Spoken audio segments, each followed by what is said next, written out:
Un chiffre symbolique, mais pas seulement. 1 million d'euros, vu que l'idée de départ, c'était de récolter des pièces de 10 cents, et ça équivaut à une pièce de 10 cents par habitant des Philippines, à la grosse louche évidemment, qui a été touchée par la catastrophe que l'on connaît.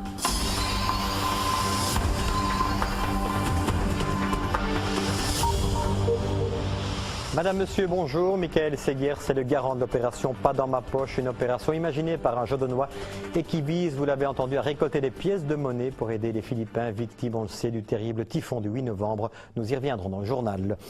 Très souvent, les pièces de 1 à 50 centimes encombrent nos poches. Philippe de Rémaquer, un habitant de Jodogne, a décidé de donner une utilité à toutes ces petites pièces via l'opération Pas dans ma poche. Philippe veut récolter des fonds pour aider les Philippins touchés de plein fouet par un typhon meurtrier le 8 novembre. L'argent récolté sera reversé à la Croix-Rouge au profit des Philippines. Son objectif, atteindre le 1 million d'euros avant le 31 décembre. Sabrina Bérin et Samuel Francis ont rendu visite à ce Jodonois très motivé.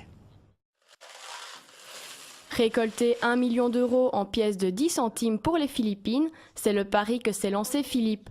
Pour finir, la collecte s'est élargie à toutes les pièces qui traînent dans nos poches, d'où le slogan. Pas dans ma poche, ça fait des trous dans la poche. Attendez, si vous avez des pièces dans la poche, vous ramenez chez vous avec des trous, votre épouse ne sera pas contente. Et puis vous asseyez dans la voiture, ça roule partout, vous les avez aux pieds, ça vous ennuie quoi. Les commerçants ne sont pas très contents d'avoir toutes vos petites pièces d'1, 2 cents, 10 cents. Alors, pas dans la poche, mais pour les Philippines, oui bien sûr. L'argent récolté sera entièrement reversé à la Croix-Rouge au profit des Philippines. Seuls les membres de l'organisation humanitaire sont habilités à collecter les fonds. Pour s'assurer que les pièces arrivent à bon port, un compte rubriqué a été ouvert.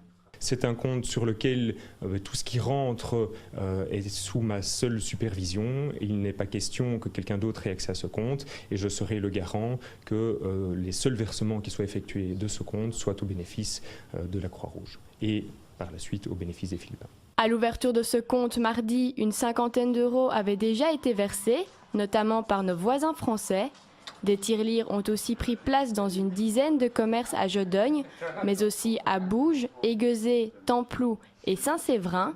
Parmi les premiers commerçants à avoir participé à l'opération, nous retrouvons Patrick. J'ai fait ni une ni deux, j'étais sur mon PC, j'ai tapé toutes les adresses que j'avais et j'ai envoyé des mails à tout le monde en disant qu'ils pouvaient reproduire la même chose, en indiquant pourquoi j'avais fait ça, voilà. Le tout, c'était de réagir assez vite et de répondre tout de suite pour répandre la nouvelle de l'opération. Philippe espère que l'engouement naissant continuera tout au long de l'opération. Prochaine étape, augmenter les points de collecte. L'Institut Saint-Albert de Jodogne a déjà décidé de participer à la récolte. Le décompte est prévu pour la mi-janvier.